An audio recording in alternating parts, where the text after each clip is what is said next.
Hello guys, welcome back to our channel Sandhyadeep official. কেমন আছো তোমরা সবাই? আশা করি সবাই ভালো আছো। আমিও খুব ভালো আছি। তো আজকে ছোট্ট একটা ভিডিওর সাথে তোমাদের সাথে শেয়ার করছি। বেশ কিছুদিন আগে আমার ভাসুর মারা গেছিলো। তার 1.5 মাসের মধ্যে আমার কাকা শ্বশুরও মারা গেছে। তাই আজকে আমার কাকা শ্বশুরের 13 দিনের কাজ পেরিয়ে গেছে, হয়ে গেছে।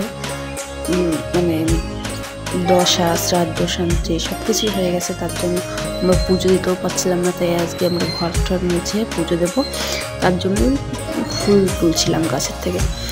একদিনও ফুল পাই না, প্রতিদিন সবাই ফুল তুলে নিয়ে যায়। গাছে তো ফুল থাকেই না, এ নেয় ও নেয়, সবাইকে তো আর বারণ করা যায় না ফুল নেওয়ার জন্য। তাই আমি আর আমার ছেলে সকালবেলা ঘুম থেকে উঠে গেছিলাম, তাই ফুল তুলছিলাম গাছের থেকে।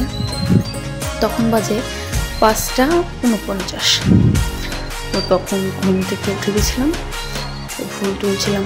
আর এদিকে আমার ছেলে আমাকে আদরও করে দিচ্ছিল।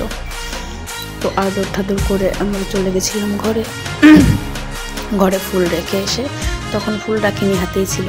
তো এটা আমাদের বাড়ির সামনে মাঠে সবাই প্রতিদিন সকাল ভোরবেলা মর্নিং ওয়াক করতে আসে, দৌড়তে আসে। আর এই কদিন যা বৃষ্টি হচ্ছে, বৃষ্টির মধ্যে কেউ আর আসতেই পারছে না, প্রতিদিনই আসে সবাই দৌড়াতে। আমাদের বাড়ির সামনে মাঠে কিন্তু সরস্বতী পুজোর মেলাও হয় খুব বড় করে। আর এই যে আমাদের বাড়ির সামনে যে ফুল গাছ, বাড়ির সামনে খুব কাদা। আর এই যে সেই ফুল গাছটা, এখান থেকে সবাই ফুল তুলে সবাই নিচ্ছেও। এক এক করে সবাই ফুল তুলে আসে, নিয়ে চলে যায়। ঠিক আছে, সবাই ফুল তোলে, অনেক ফুল ফোটে এই গাছে। তো এই মাঠে সবাই দৌড়াতে আসে, জগিং, মর্নিং ওয়াক